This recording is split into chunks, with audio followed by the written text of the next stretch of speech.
La Fabrique Audio présente La Petite Histoire.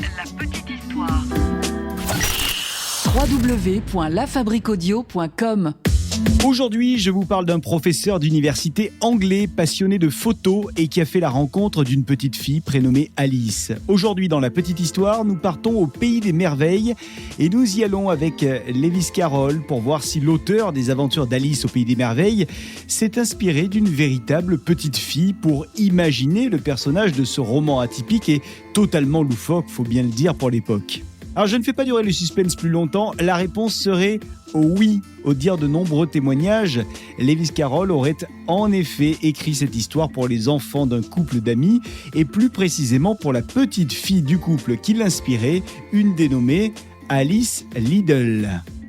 Donc la véritable source d'inspiration de ce conte d'Alice in Wonderland, c'est véritablement cette petite fille originaire d'Angleterre, issue d'une famille de la bonne société, le couple Liddell qui a 10 enfants, et donc Alice, elle, c'est la plus jeune des filles du couple Liddell. Et dans cette petite histoire, on va parler de cette Alice, et puis on va tenter d'éclaircir ce mystère qui entoure la création de ce roman.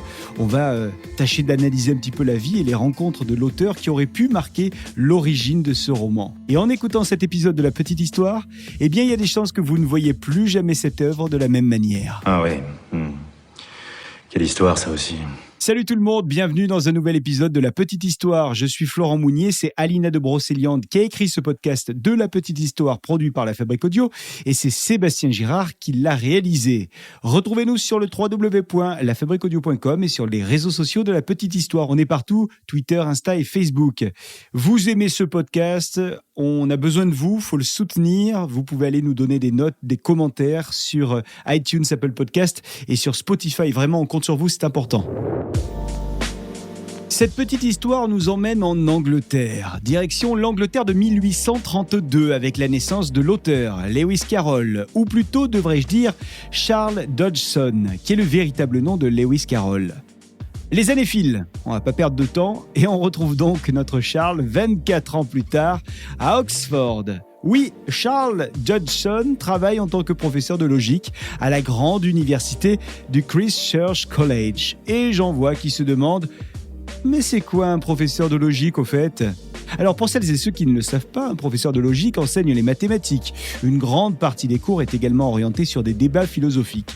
Charles est donc un amateur de philosophie ainsi qu'un amateur de mathématiques. Et en plus de tout ça, Charles, il s'adonne à la photo. Bref, le gars a plein de passions. Et peut-être d'ailleurs qu'il a autant de passion pour oublier qu'il y a un truc qui le dérange, notre Charles. Bah oui, c'est qu'il est bègue. Il bégait. Et ça l'handicape pas mal dans la vie de tous les jours. Alors, avoir autant de passion, c'est peut-être une manière pour lui de s'évader, oublier un petit peu ce caillou qu'il a dans la chaussure.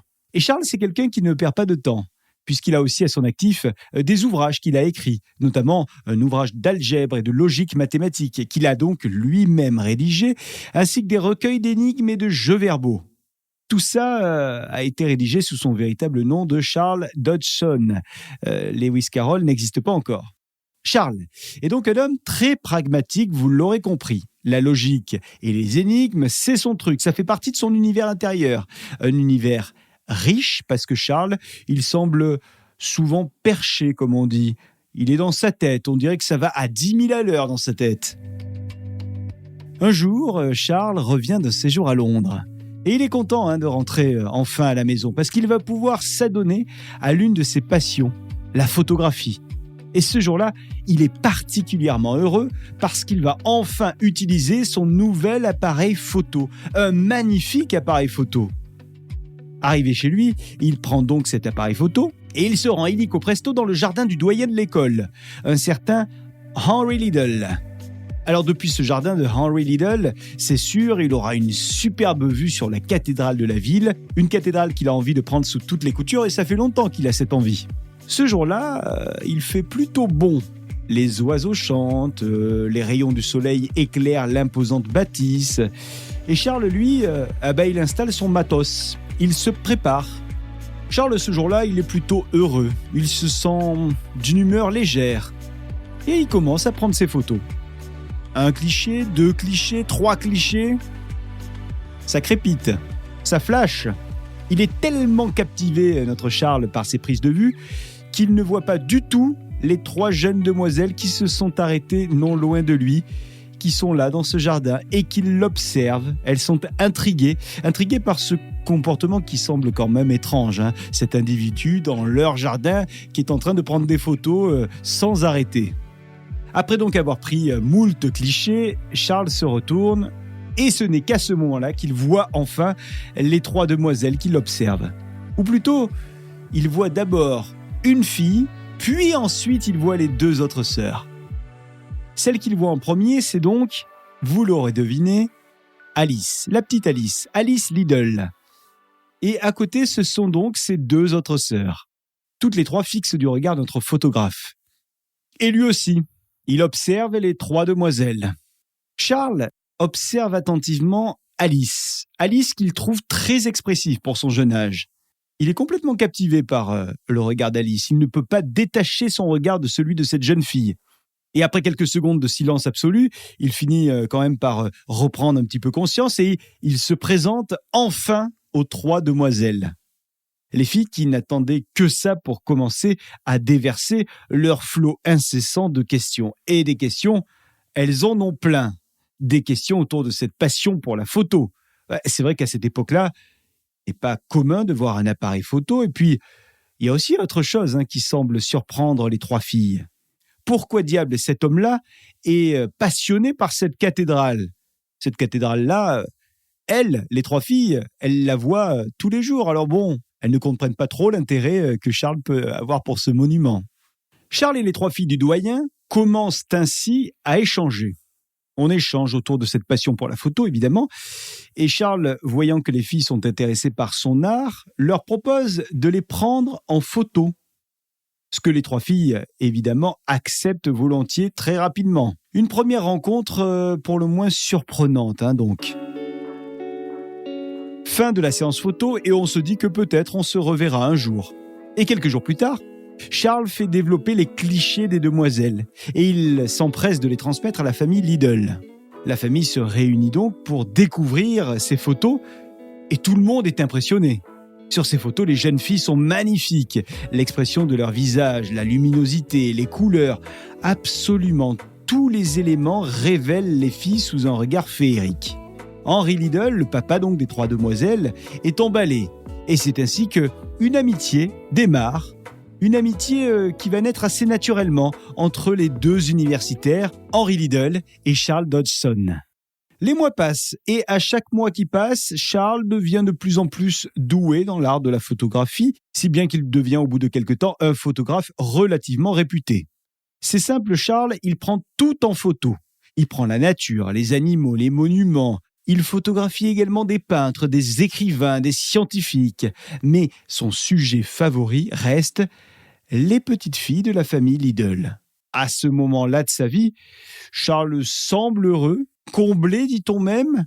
Et Charles continue de passer donc beaucoup de temps libre à photographier tout ce qu'il veut photographier et puis à rendre visite aux filles du doyen. Il continue également à donner ses cours à l'université. Bref, son quotidien est un joyeux mélange entre photos et cours, entre instants solitaires et partage avec cette famille Liddell. Tous ensemble, ils passent de beaux après-midi à faire des séances photos improvisées dans des parcs, dans des jardins, dans la nature. Ils font des promenades en barque, dans le domaine des Liddell notamment, qui est un grand domaine. Il y a des repas chaleureux qui s'organisent le week-end. Et Charles, lui, il aime bien ça. Il aime bien retrouver l'ambiance qu'il a connue dans son enfance. Lui qui est issu d'une famille nombreuse, une famille plutôt bienveillante, aimante. Et donc, il retrouve enfin avec les Liddell cet esprit famille qui lui manque. Le temps passe et les demoiselles grandissent. Et Charles, lui, est de plus en plus proche de la plus jeune d'entre elles. Celle qu'il a vue en premier, souvenez-vous, la petite Alice. Alice est une petite fille espiègle, elle a un sacré tempérament, ce qui tranche totalement avec la personnalité de Charles, qui lui est beaucoup plus réservé, plus timide, plus introverti finalement. En plus de son côté espiègle, Alice est également une petite fille curieuse. Elle est pleine de vie. Elle est d'ailleurs beaucoup moins conventionnelle que ses 2 autres grandes sœurs, qui sont plus sérieuses, plus classiques. Le duo qui s'est formé, donc, Alice-Charles, semble être un duo complice, un duo décalé. En tout cas, on dirait que c'est un duo qui fonctionne bien. voire même peut-être trop bien. À ce moment-là, Alice, elle a 10 ans. Nous sommes en été. Et les 3 jeunes sœurs sont avec Charles. Et ce jour-là, on a décidé d'aller faire une balade en barque. On est sur le lac. Même si l'activité du lac est sympa, ce jour-là, Alice, elle s'ennuie un peu. En tout cas, c'est ce qu'elle dit. Alors, elle insiste auprès de Charles pour qu'il leur raconte une histoire, à elle et à ses 2 sœurs. Et lui, Charles, il a envie de faire plaisir. Et comme il est habitué à créer et à écrire depuis son plus jeune âge, il accepte le défi et il commence à raconter de manière naturelle l'histoire inventée d'une petite fille dénommée Alice. Et il commence à improviser, à raconter cette histoire, une histoire inventée sur le moment, rien que pour les 3 jeunes filles. C'est du sur-mesure. Et ça marche. Les 3 jeunes filles sont subjuguées par les différentes péripéties de l'héroïne, par le fameux pays des merveilles qui, ça y est inventé, par le lapin en costume, le lapin qui a une montre et qui est toujours en retard, par ses rencontres étranges et loufoques dans une forêt avec des animaux et avec des plantes qui parlent. C'est un récit à la fois comique, à la fois fantasque et même un peu lugubre parfois, avec cette reine de cœur qui ne pense qu'à couper la tête de ses sujets. Petit à petit, l'histoire se déroule et elle prend forme. Elle semble ne jamais avoir de fin d'ailleurs, cette histoire. Et qui voudrait qu'elle en ait une ? Et donc on se retrouve très régulièrement chez les Lidl pour la suite des aventures de cette petite Alice imaginée par Charles. Et à voir le succès que cette histoire a sur les filles, Charles se dit bien qu'il a peut-être de l'or dans les mains. Alors il décide d'aller voir des éditeurs. Et après l'aval des parents des fillettes, quelques retouches et la création de croquis, le roman est enfin pris par un éditeur. Et le roman sort quelque temps plus tard. Et c'est un véritable carton. Un roman qui est décalé, déjanté, complètement fou et qui plaît aux plus jeunes. C'est tout ce qui est à l'opposé en fait d'une société de l'époque assez orientée sur la rigidité et la bienséance. Là, c'est un roman dont le genre littéraire est unique pour l'époque, récit interprété comme si c'était un rêve, avec des échanges entre les personnages qui n'ont ni queue ni tête. Pour l'époque, c'est quasiment du jamais vu. Et je vous l'ai dit tout à l'heure, Charles est un petit peu bègue, et comme tout bègue qui se respecte, il a du mal avec certains mots, donc parfois il lui arrive d'avoir tellement d'idées en tête qu'au moment de les exprimer, il rassemble 2 mots pour n'en former qu'un. Et bien dans le roman, on retrouve cette particularité de Charles, puisqu'il propose carrément de rassembler 2 mots dont le sens est opposé. Pourtant, Charles, vous l'avez noté, il est professeur de logique en mathématiques, mais qu'importe, on peut lire des passages comme « flivoreux ». Cela signifie à la fois frivole et malheureux. Et ça ne gêne personne. Un roman qui dénote et les enfants adorent. Et les adultes, eux, ils ne comprennent pas toujours la raison de ce succès. Alors, il y en a beaucoup qui essayent de l'analyser, ce succès. De nombreux psychologues ont d'ailleurs tenté d'analyser cette œuvre mystérieuse basée sur l'histoire de cette petite fille prénommée Alice, qui suit aveuglément ce lapin blanc, qui plonge dans un trou pour se retrouver dans un univers totalement atypique. Bref, on a tenté d'analyser tout ça. En plus, ce personnage loufoque d'Alice, il grandit, puis il rapetisse, à coups de boissons magiques, de gâteaux enchantés. Et d'ailleurs, il n'y a pas que l'histoire du roman qui a été analysée. Beaucoup se sont aussi penchés sur cette amitié qu'entretient l'auteur avec les 3 jeunes filles. Il y a pas mal de questions aussi autour des énormes symboles spirituels qui se trouvent dans le roman. Et puis, il y a un truc qui taraude beaucoup de gens. Pourquoi ce malaise ressenti par beaucoup après avoir lu le livre ? Alors, toutes ces questions, pas mal de monde va se les poser.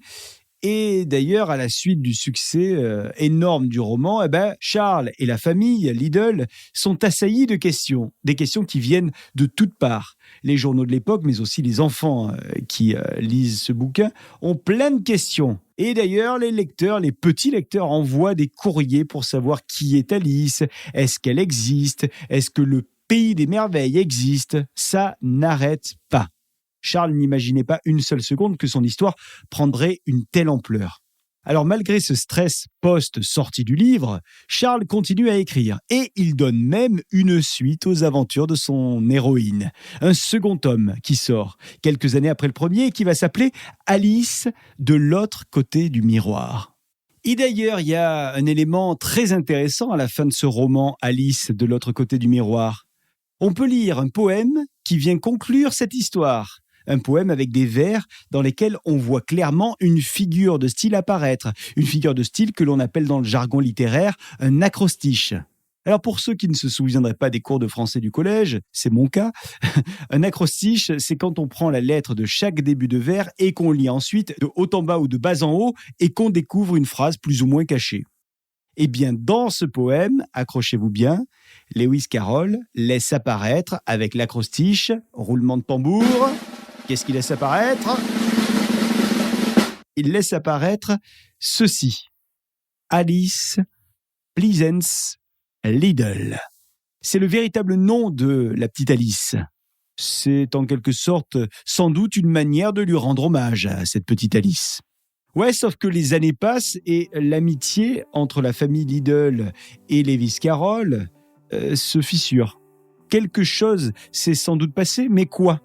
En tout cas, Charles ne voit plus la famille Liddell. Et vous vous en doutez, les spéculations vont bon train. Tout le monde se demande pourquoi, alors que le succès est au rendez-vous, pourquoi Charles Dodgson, alias Lewis Carroll, n'a plus de relation avec les filles de la famille Liddell, et même pourquoi n'a-t-il plus de relation avec monsieur et madame Liddell, desquels il était très proche ? Ah ben, il n'y a pas de réponse, ça va rester un mystère. Évidemment, certains ont tout imaginé, même le pire. Et puis, il y a autre chose qui est bizarre également dans tout ça, c'est que Charles, alias Lewis Carroll, ainsi que la famille Liddell, ils ont toujours démenti qu'Alice Liddell était l'héroïne de l'histoire. Et puis, il y a quand même autre chose qui est bizarre.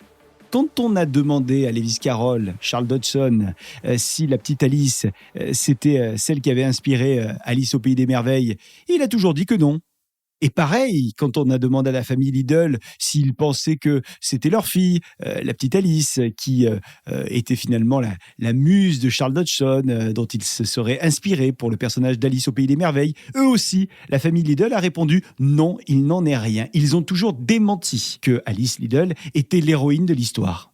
Quoi qu'il en soit, je vous le redis, Charles Dodgson, alias Lewis Carroll, et Alice Liddell ne se sont jamais revus.